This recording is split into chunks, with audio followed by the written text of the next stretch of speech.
Olá, me chamo Márcio Lito e esse é o Sinal Amarelo, um podcast feito para você que busca conhecer melhor a si mesmo, ao caos desse mundo e busca uma vida melhor. Hoje daremos sequência à nossa série Tudo o que a escola não te ensinou sobre o dinheiro e que você precisa saber. No episódio anterior, A Origem do Dinheiro, falamos sobre o motivo do surgimento do escambo, como e por que surgiu a forma do meio de troca, por que o ouro foi usado como moeda no princípio, algumas características do dinheiro que ressaltarei com maiores detalhes no vídeo de hoje e a diferença entre o preço e o valor. Pois bem, se você não assistiu ao nosso vídeo anterior, recomendo que assista, pois a ideia dessa série é de ser caçado com conhecimento de forma sistemática, onde cada episódio se torna uma peça fundamental do todo, para assim complementarmos nosso quebra-cabeça de um assunto tão rico. Então, se você já assistiu nosso episódio anterior, seja muito bem-vindo. É de extrema importância sua companhia comigo aqui hoje. Vamos lá.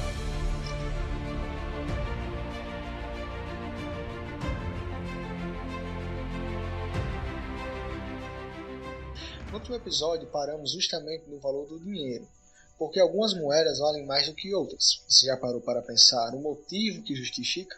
Por exemplo, $1 vale hoje R$5, ou €1 vale mais do que $1. Para conseguir €1 com $1 na mão, teria que dar $2,20 para receber €1. Tudo isso por um motivo, e não é diferente nessas conversões de moeda. Para chegarmos até hoje, primeiro temos que fazer uma viagem no tempo.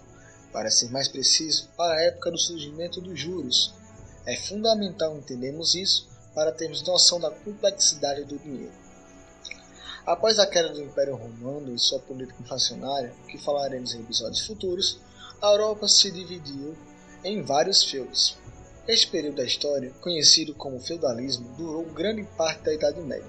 Devido às necessidades de defender-se dos inimigos e conseguir abrigo, trabalho, comida, os antigos soldados romanos trocavam seus serviços por abrigo e comida nos feudos. Com o tempo, a necessidade de segurança aumentou, tendo em vista interesses dos feudos vizinhos em roubar e se apropriar de terras e riquezas dos outros feudos. Logo, assim, começou a seguir alianças entre feudos para proteger de outros feudos, que, já naquele momento, se tornariam reinos maiores. Com feudos, no caso reinos, estavam tornando microestados, grande parte dos insumos para a existência daquela população não era produzido de forma autossuficiente, levando assim a necessidade de trocas entre pequenos comerciantes e agricultores de diferentes feudos. Estes comerciantes nada tinham a ver com a política adotada por aqueles microestados, que após algum tempo mais extorquiam via imposto do que protegiam. Porém, como cada microestado tinha um dinheiro, o dinheiro que você recebia do seu reino X não valia ali nada no meu reino Y. Porém, ainda assim existia a necessidade de troca entre os indivíduos. Tendo isso em vista, surgiu então naquela época a primeira casa de câmbio, com a família Rothschild. Para os cristãos da época, os juros eram vistos como um certo receio e forma de pecado. Logo então, esse era um mercado amplo para a família Rothschild, de origem judaica. Dali então, iniciou-se o legado dessa família. E hoje é a família mais rica do mundo. Como o comércio da época dependia muito das trocas dessas variedades imensas de dinheiro, os Rothschild se tornaram muito ricos, ganhando uma pequena parte do dinheiro na hora do câmbio, acabando assim com um problema até então existente de se ter que encontrar alguém para fazer escambo ou alguém que aceitasse o dinheiro de um determinado feudo. Percebeu-se que algumas moedas eram mais aceitas do que outras devido a um nível de ouro, prata em cada moeda, ou pelo tipo de mercado onde aquele dinheiro era aceito ou não, trazendo assim a possibilidade de quem tiver aquela moeda ter acesso a mais serviços. Isso ainda existe hoje em dia. E é parte dos motivos quais algumas moedas valem mais do que outras. Por exemplo, com o dólar você tem acesso ao mercado de ações, mercados internacionais com maior facilidade. Já com o euro, você tem acesso a toda a qualidade de vida que a União Europeia proporciona, etc. E isso tem o seu valor negativo que acaba prejudicando o indivíduo, pois falaremos em episódios futuros. Agora precisamos abordar alguns conceitos um pouco mais técnicos para entendermos os juros. Sobre o conceito dos juros. O conceito dos juros é bastante antigo, surgiu quando o homem notou a relação entre dinheiro e o tempo. O processo de acumulação de capital e a desvalorização da moeda levaria à ideia dos juros. As tábuas mais antigas tratam a distribuição de produtos agrícolas e de cálculos aritméticos baseados nessas transações. Na Babilônia, no ano 2000 a.C., aparecem os primeiros indícios de que os juros eram pagos pelo uso de sementes ou de outras conveniências emprestadas. Esses juros eram pagos em forma de bens materiais ou sementes. Muitas das práticas existentes organizavam-se nesses antigos costumes. Em 575 a.C. já existia uma firma de banqueiros internacionais, com escritórios na Babilônia. Sua renda era proveniente de altas taxas de juros cobradas pelo uso do seu dinheiro, ou seja, sementes e bens naquela época usados como troca.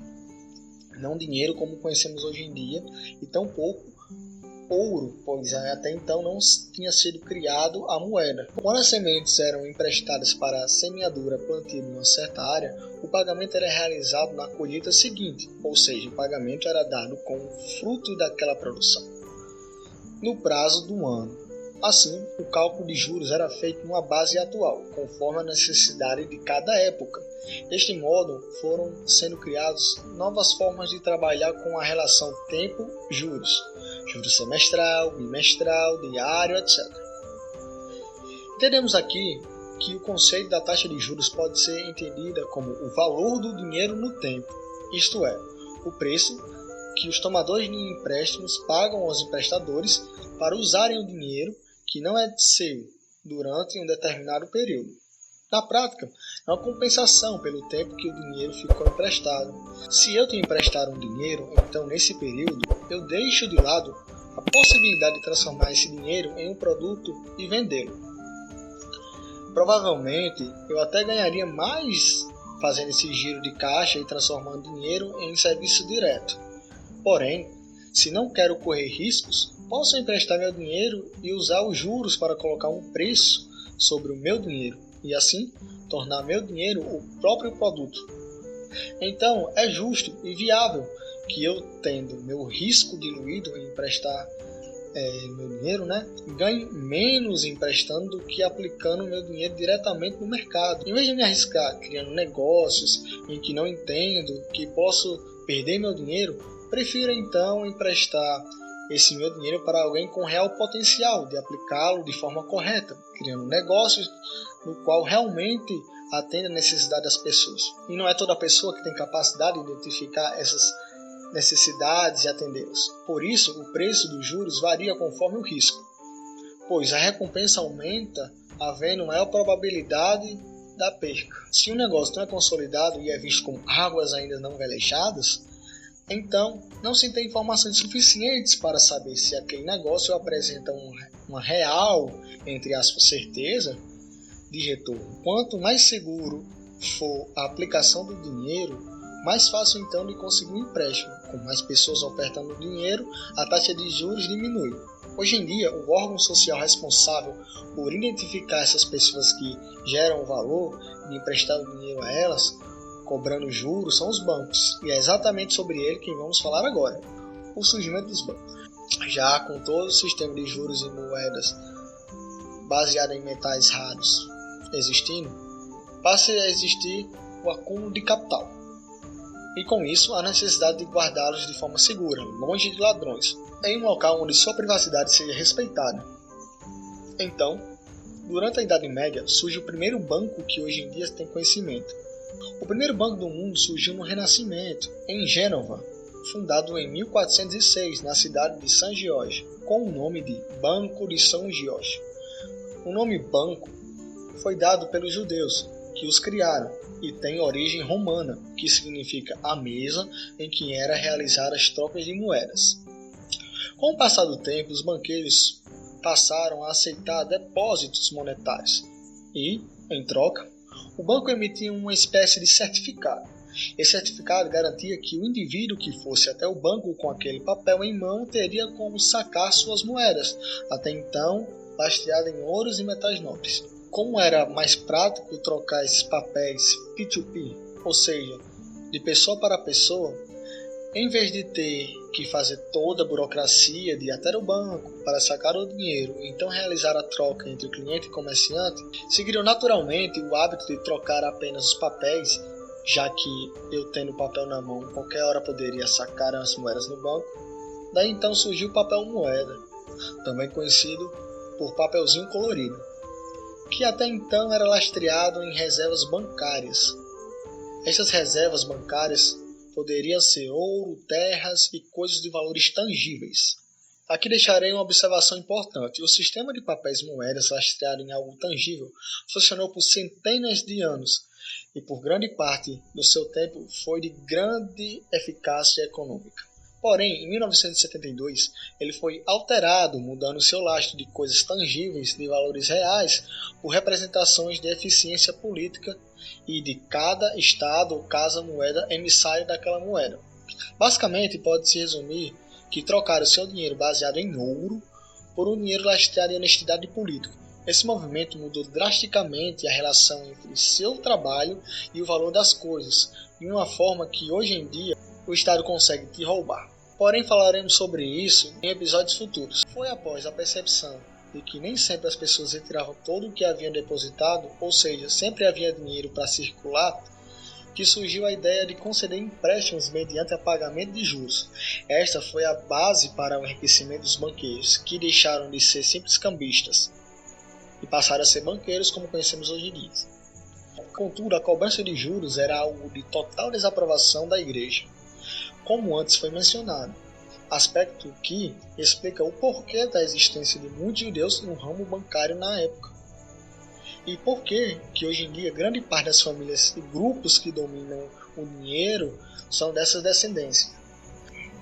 Foram os negócios das famílias dos banqueiros que resultaram no surgimento da maioria dos bancos europeus a partir do século XV.